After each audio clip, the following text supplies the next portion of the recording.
Izay zany ny fananana taona 2024 ho an'ny linana lamanga zay ny faran'androany fa ny an'ny seksiona Antananarivo renivohitra kosa dia mbola mitohy ny fananana zay niditra teo amin'ny aparivalindalana tamin'ity faran'ny herinandro ity lalao maromaro ihany koa ny tanterahana tetsy Malacam omaly sabotsy sy androany alahady amaraina ka ny fihaonana teo amin'ny stade olympique de l'Emirina sy ny fiadiana be no alahantsika anatin'ny fanadihadiana zay nivoahana ireo stade nandresy tamin'ny isa 420 eo ihany koa ny fihaonana teo amin'ny ihany sy ny nanoa ka zareo avetsivandro kosa indray no nivoaka nandresy tamin'ny isa tokana 19.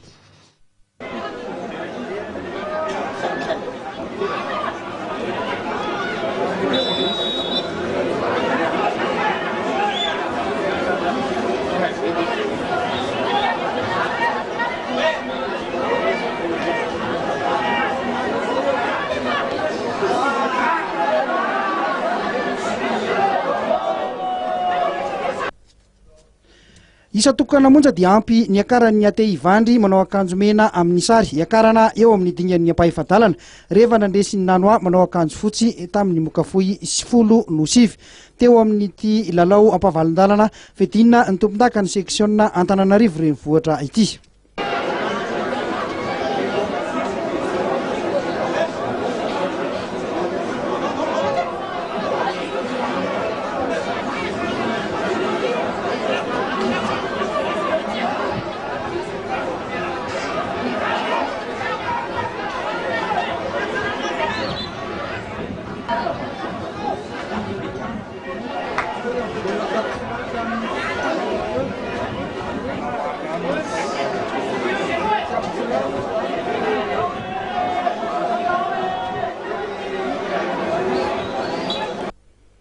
Tamin'ny ankapobeny dia niady tanteraka ny lalaon'ny rototana teo amin'ny fidirana voalohany na teo amin'ny fidirana faharoa porofon'izany ny isa farany teny amin'ny solaitra be 19.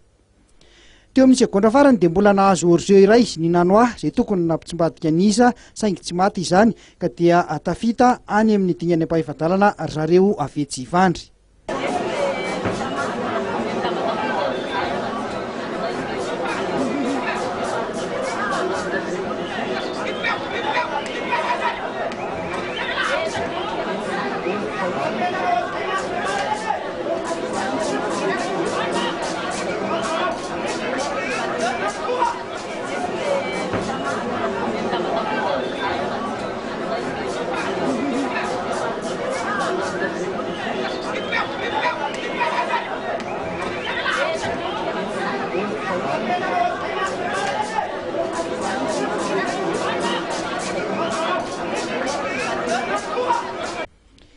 Nivoaka malalaka kosa ny mena valahana nanoloana ny ekipan'ny fiadiana be manao akanjo mavo sy maitso amin'ny sary.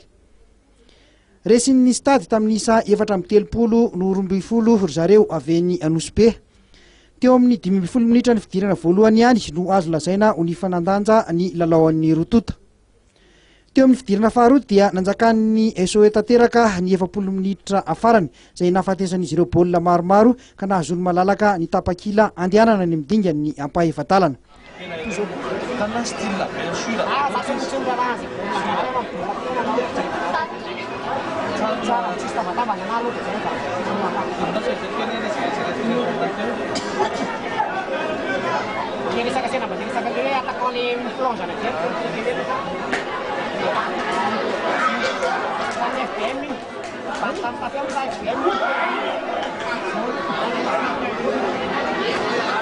Toy kosa ireo vokatra hafa ny afakazomanga nandresy ny FTMM Morarano tamin'ny isa 7 nohatra ny RCL be nandresy ny FTA Nandavamamba tamin'ny isa 9 no 9.